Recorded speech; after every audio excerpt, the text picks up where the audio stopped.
Yo, what's good, guys? It is your host Seishi Samurai here, and welcome to the channel. Today I'm here to bring you guys on our part 2.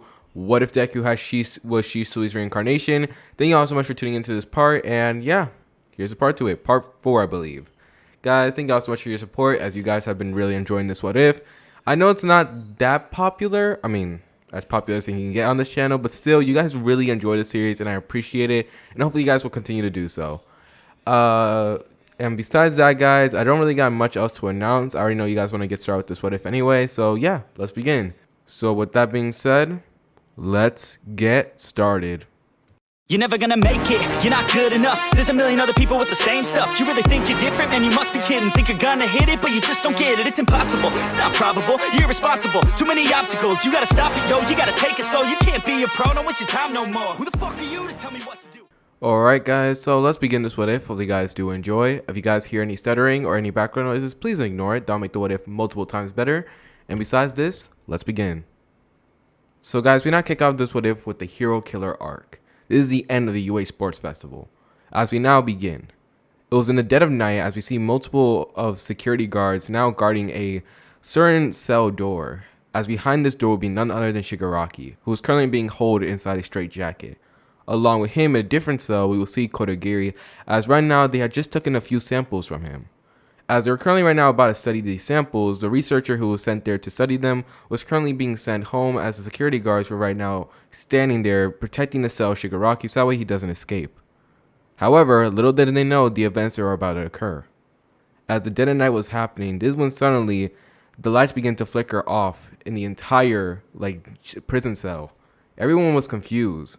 No one knew what was happening until suddenly they would then hear it, an explosion. One of the guards that were nearby watching the security cameras would be in shock as he ends up getting up instantly. Grabbing a flashlight, he then enters into the hallway, rushing down as he tries to, call for reinforcement as they had just been breached. However, right before he can get any farther, he ends up seeing someone with a cloak of darkness waiting for him inside the darkness. "Who are you? Reveal yourself!" At this, he ends up revealing his flashlight as he starts pointing at the person, only to reveal the guy who had multiple burn marks all over his arm, as well as him shooting out blue flames from the palm of his hands. Now that was a mistake, the person would say, as just like that, the man would then be incinerated, as nothing will be left behind as he was burned to a crisp, his bones being turned to ash, as there was nothing left of him. This was Dabi, as he was one of the very few to be sent out to rescue Shigaraki and Kodagiri.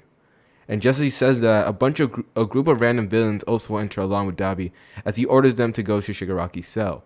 Just as commanded, they would do as he says, as they end up rushing to the area, taking down a few guards that try to stop them before appearing in front of Shigaraki's cell, which was being guarded by 2 security guards. Now, they did not have any quirks, as they were just like random police officers. As they try to protect Shigaraki in his cell, unfortunately, it was too late, as they were taken down in an instant. As after taking down the security guards, we will see Dabi himself as he walks over to the cell that was holding Shigaraki. And as he does, he ends up activating his quirk of cremation as he burns through the cell doors, revealing Shigaraki in a straitjacket. As Shigaraki would be in shock, this is when suddenly one of the henchmen or just the random villains would then rush over to Shigaraki as he would then pull out a device. At this, the device would be similar to an iPad, as this is when suddenly a familiar face would then appear on the screen. "It's time for you to return back home, my son." At hearing the word, Shigaraki's eyes would then go wide as he would be smiling, laughing, chuckling, happy to see that the person he considered his father had rescued him. As just like that, in a different location, we'll see Kodagiri also being busted out, as him and Shigaraki would then make do with their escape along with the rest of the villains, including Dabi. However, right before they head off though, this is when Shigaraki would then stop as he looks at the prison that was holding him captive. At this, he would then look at the prison and then give a reminder of him. The boy, the one who made him get captured. Deku, or Izuku Midoriya. But he didn't know that. As he sees an image of Deku's face in front of him, he would then get pissed off as he ends up slamming his hand on the ginormous prison that was holding him in, or at least used to hold him in. At this, he activates his quirk as the rest of the villains wonder what the heck he was doing, but Shigaraki would just laugh it off. "Oh, I know those heroes are going to be coming soon, but who said I have to make their life easy? I want to make it a little bit more difficult for them." As just like that, As we see inside the prison, we will see multiple villains, many powerful ones, as they begin to actually break out due to the fact that their very prison cell was decaying right before them. It was getting rusty and easy to break, as many of them just charged through, breaking through, and soon begin to go in an all-out riot, escaping out of the prison and causing chaos.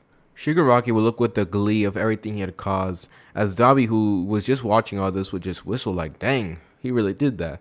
Before that, this is when suddenly Shigaraki would turn to them before telling them that it was not time for them to head off. His work here was done, and now he was going to pay back that little brat from before. As he would see an image of Deku, Shigaraki would unconsciously put another person on his target list.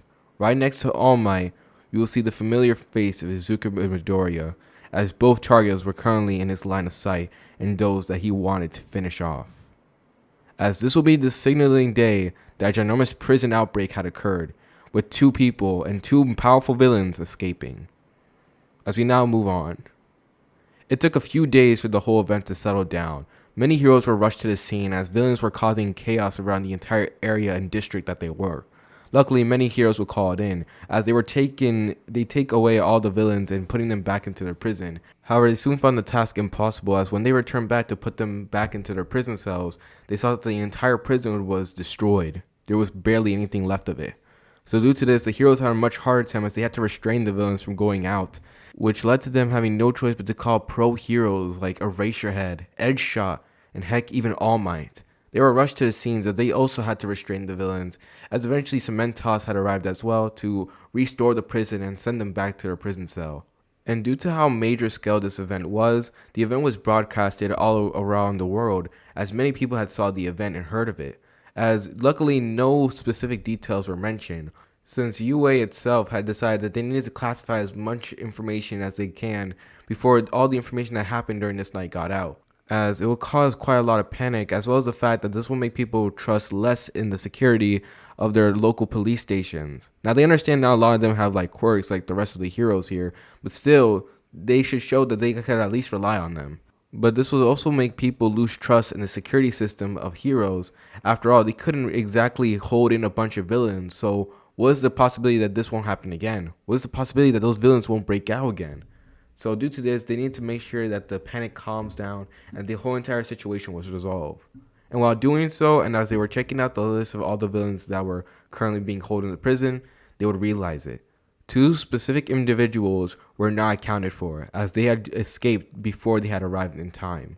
This would cause a ginormous investigation to occur as they try to find out exactly what went down, as well why exactly these 2 specifically were captured, as the ones that were not accounted for were Shigaraki and Kodagiri. And while doing so, the researcher who I told earlier took a sample of Kodagiri. He was currently running tests on it as they were trying to find out as much information on who exactly that man was or what exactly he was. As with this, we can now move forward with the time skip. Thanks to the ginormous event, this would actually prevent students from UA from going to school for a couple of days. Luckily, after getting the entire situation resolved, it was eventually time for class to boot up again, as Deku would currently be walking down the halls as he was contemplating something. He had read about the article and the event that transpired, and honestly, it made no sense to him. Why exactly would a ginormous riot break out? Now, Deku, he does not know all the information on it, considering the fact that, like I said, the heroes are trying to classify as much information as possible, so that way it doesn't get out to the public. But still, Deku was not one to just sit down idly by while this information was just out there. He was going to find out. However, right now, he needed different things to focus on. This being the internship. As right now, thanks to the events of the UA Sports Festival, they have now been granted the ability to accept internships thanks to their performance, and this will cause many heroes to actually gain interest in them, so that way they can actually take them in and teach them the ways of being a hero. So due to this, many of Class 1A was excited for it, as they began to guess like who they were going to do the internship with or what heroes they're going to team up with. However, Deku already had a person in mind. Now, before you guys start commenting, I already know I did this before, but what could I say? Honestly, this probably is going to be the best guy to suit for Deku, especially for this what if. So, yeah, the person that Deku is going to do the internship, since, by the way, Deku does not have one for all, so that means he's not getting Gran Torino, no. The person he's going to do the internship with is Edgeshot. Like I said, I already know I did this before, but what could I say? Who could Deku do the internship better with than Edgeshot? Let me know. But for right now, I'm going to go with Edgeshot because, number one, he's cool, and honestly, I feel like he's very underrated. And number two, well, I feel like him and Deku would actually work really well for each other, considering the fact Deku was a shinobi, and Edgeshot, well, the way he acts is like a shinobi, so why not? So yeah, that's why I went for it. Yay! And while this was happening, they also got an opportunity, as since they're going out, in public and everything, they were given the opportunity to write down their hero names. Now, I don't usually do it, but like I'm gonna let you guys comment down below the hero name on this one, since your boy technically has no idea except for just using the old moniker of Deku, or should I say Shisui, that being Shisui the teleporter. So yeah, if you guys don't want me to go with that, type down below.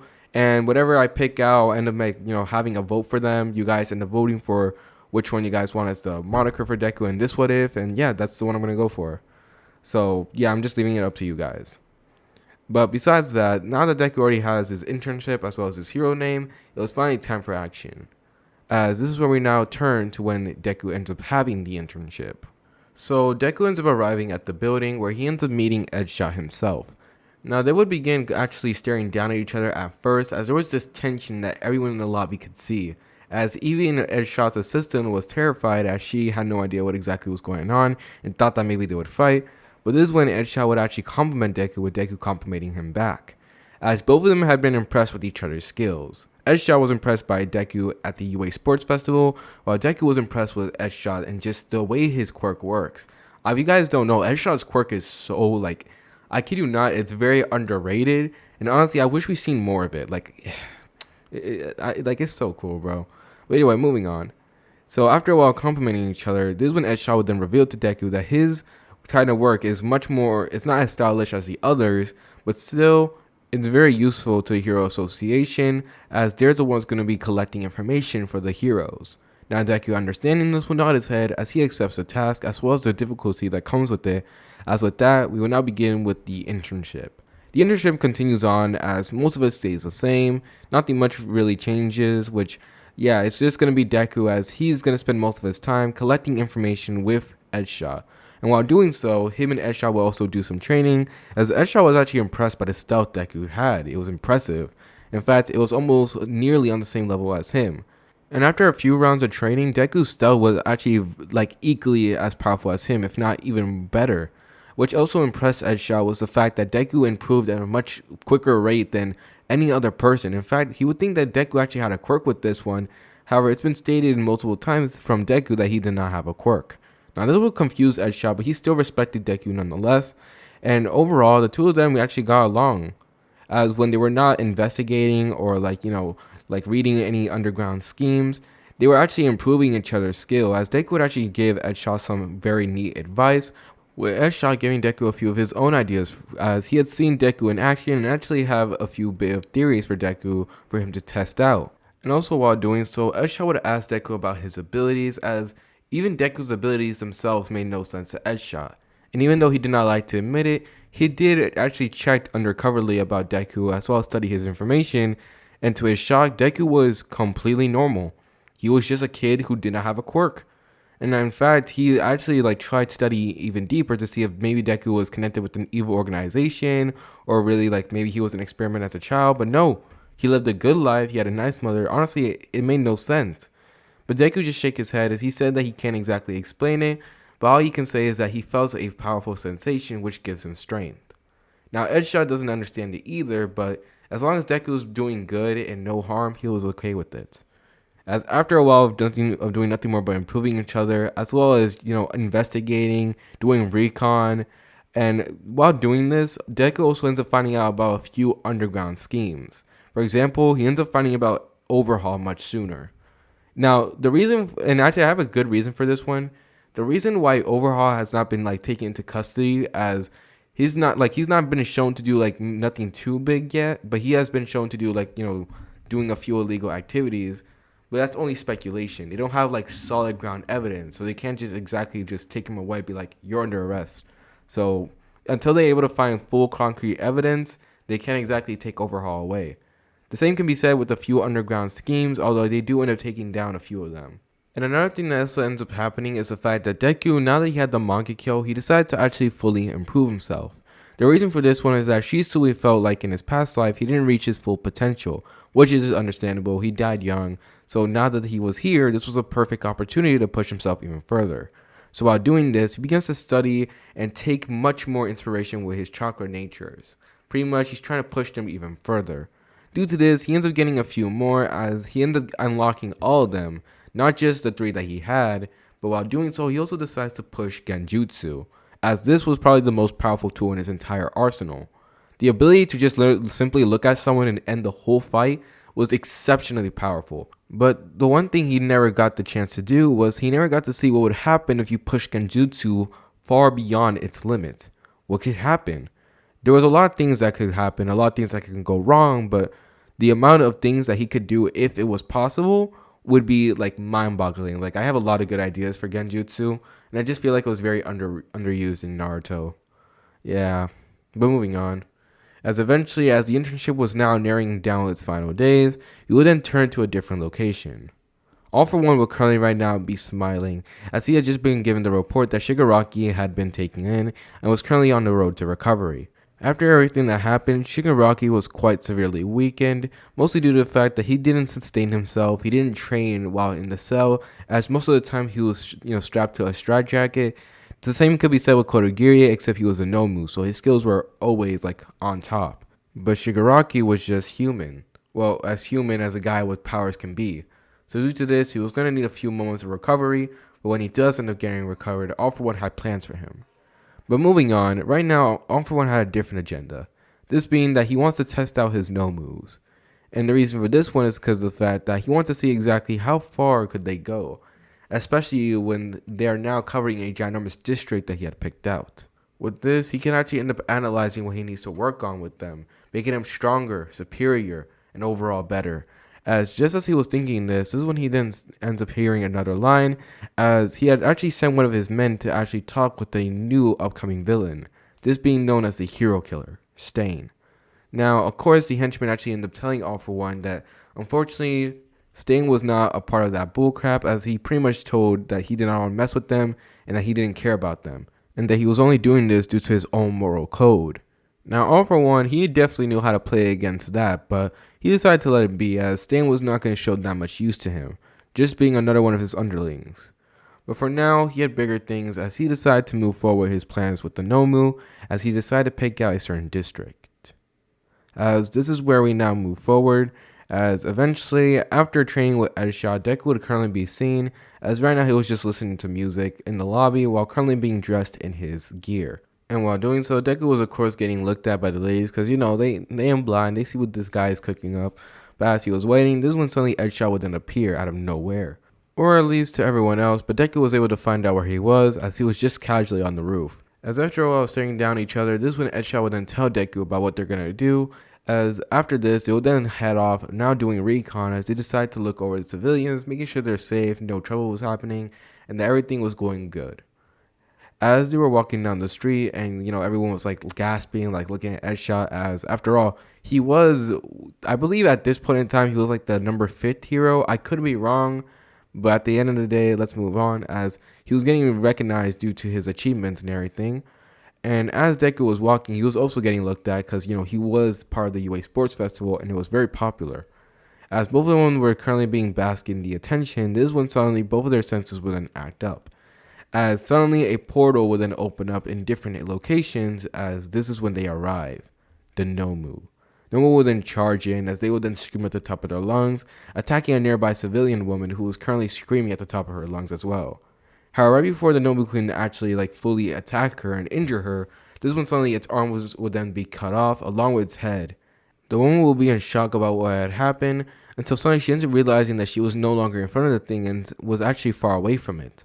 She wouldn't see, as right beside her was none other than Deku, as his katana was currently being encoded with blue flames, before they suddenly end up getting, blown out. Woman, I recommend you stand back. We will handle it from here. As soon as Deku says this, the woman would thank him before heading off, as many of the civilians begin to panic while Edgeshot gets into action, killing as much no-moves as possible. And while doing so, he was wondering why exactly this was happening, as in a different part of the district we will see multiple no-moves end up appearing. Luckily, other heroes also begin to help out, with Endeavor being one of them. And while this was happening, this is when we also see Stain in the midst of his actions, as he was currently about to kill one of the heroes that he had just found, and he had just deemed part of the opposite side of his morals. As he prepares to kill this so-called fake hero though, this is when suddenly he would then appear. Ida, as he had just appeared to get revenge for his brother, who had just been crippled thanks to Stain. As Stain would be there confused exactly who this kid was, Ida would then explain who he was and why exactly he was here before telling Stain that he will pay for what he did. And Stain would just laugh in Ida's face after hearing all of that, as Ida and Stain would then get into combat. At that same point, you'll see Deku as him along with Edgeshot would have taken care of the Nomu and their district before deciding to head off to the next one. Thanks to Deku's body flicker as well as Edgeshot, well, just his versatility as well as the fact of his powerful quirk, they were able to maneuver through the streets with ease, cutting down any Nomu that were in their way, before finally they end up arriving at the area where Endeavor himself was there. As Endeavor was taking down one of the Nomu, this is when suddenly he ends up turning around to see another one appearing, this one having wings. Since Endeavor was too slow to react, he prepares to block the attack. However, right before the attack could land, Edgeshot would then appear along with Gran Torino as they both end up taking the thing down. "Hey, I had him," Gran Torino would say, as Edgeshot would look at the senior actually sweat dropping a little bit before apologizing. As Gran Torino began to shout at him, Endeavor would also begin to shout, saying that he didn't need help, but Edgeshot would just be there as he begins to get complaints from both heroes. And while doing this, Deku would be there watching all this with the sweat drop, as he couldn't believe that these guys were actually adults, and they're in the midst of a battle right now, and they're over here arguing like children. However, right before Deku could actually sweat drop and hit himself in the head, this is when suddenly he ends up making eye contact with Todoroki.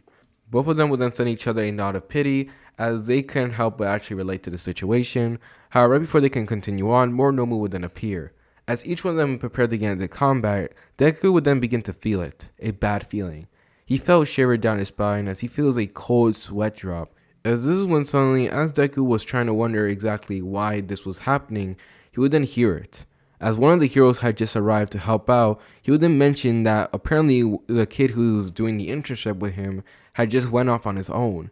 And after thinking about it and looking much closer, he would then realize that the guy who was currently right now there was the person that Ida internship with. It's him. At this, Deku would then realize that Ida went off alone in this situation, and while Deku does not want to underestimate Ida's strength, in this situation it is possible to get jumped, and even pro heroes are having trouble with this. At this, Deku would then begin to realize and actually worry about what was happening before sending Edgeshot a look. And now, as Edgeshot was now done arguing with Endeavor and Gran Torino, and was now just fighting, he would send Deku a look, as he could already tell that Deku was worried about something. And although he understood that the situation at hand was already worrisome, he already knew that something big was happening, so he trusted Deku. So with a nod of approval, he would then give Deku the green light, to which Deku would then send him a thankful nod, just as he slashes down another Nomu. "Todoroki, come with me." At this, Todoroki is actually confused about what was happening, but just nods his head, as Deku would then grab Todoroki by the shoulder before body flickering away.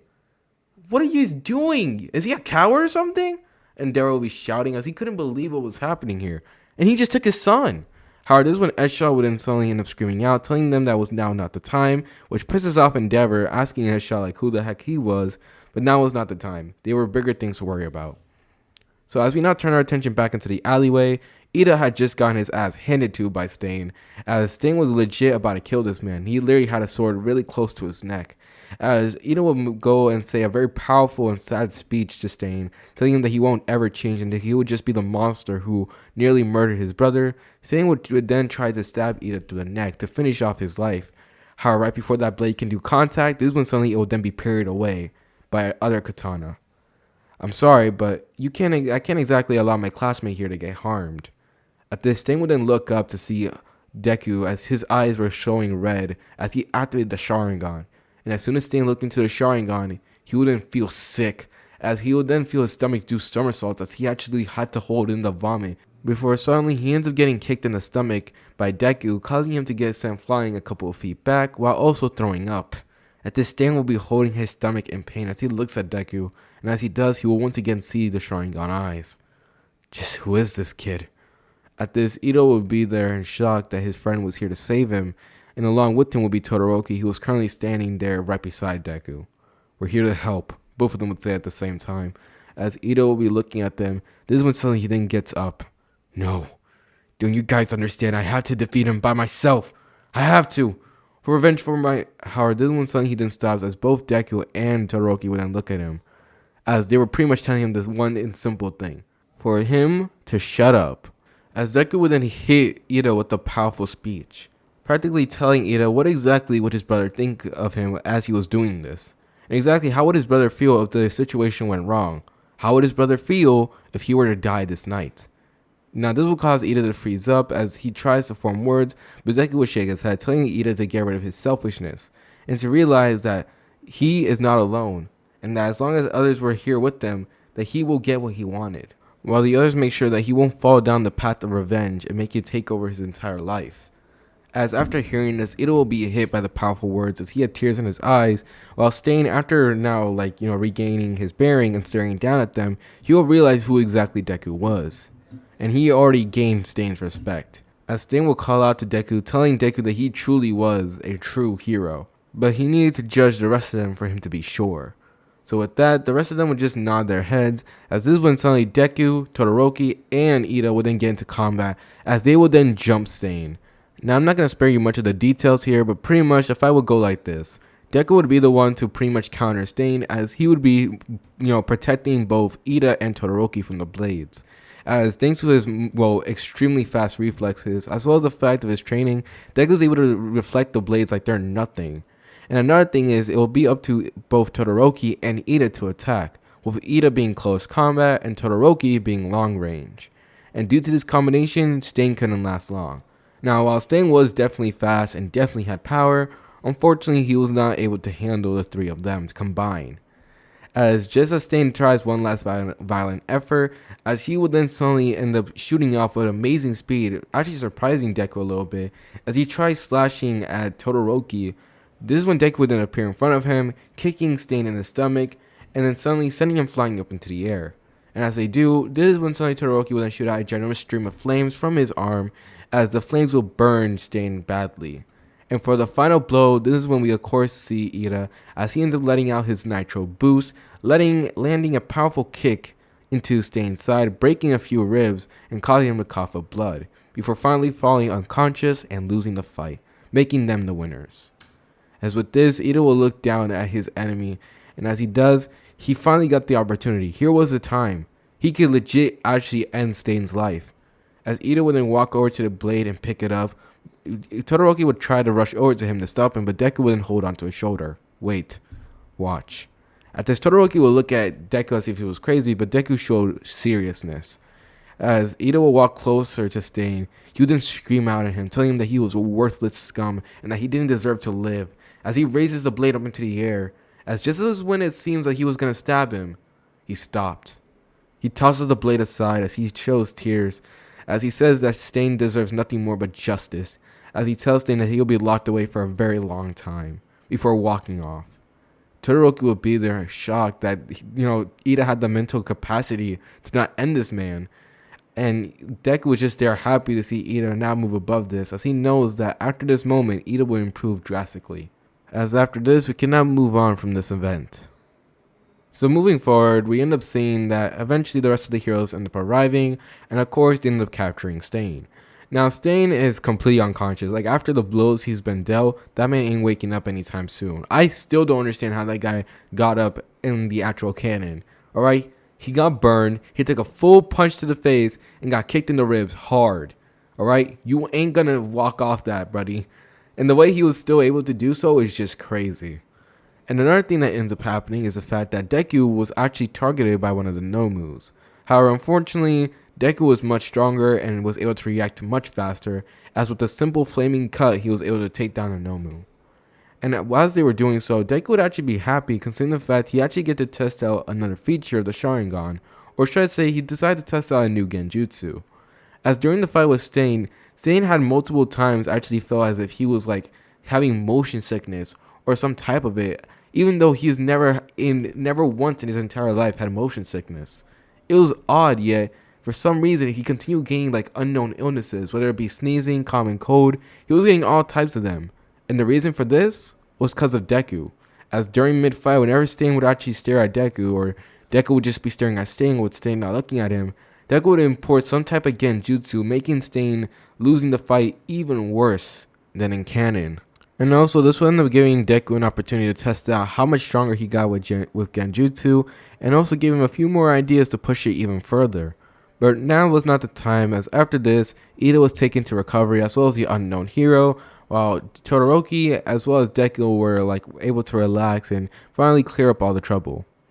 As we now move forward once again, as eventually of course Sting was captured and he didn't get a chance to his speech and everything. That is completely avoided. Another thing that ends up happening is that Deku as well as Ida and Todoroki were informed that they can never talk about what went down with Stain, mostly due to the fact that this will actually cause a ginormous controversy around the public, and they won't allow that. And another thing that ends up happening is the League of Villains is formed. Yes, after all the events that ended up occurring, finally Shigaraki had recovered. And while he was recovered, All For One had actually came there personally to see him.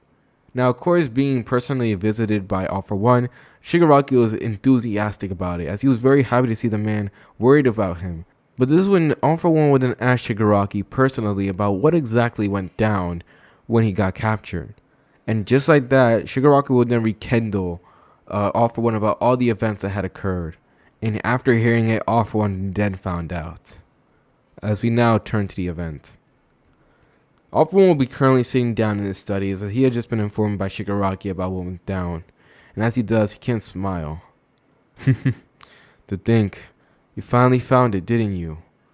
Huh, Toshinori, he would say, as he ends up having a smile on his face, laughing.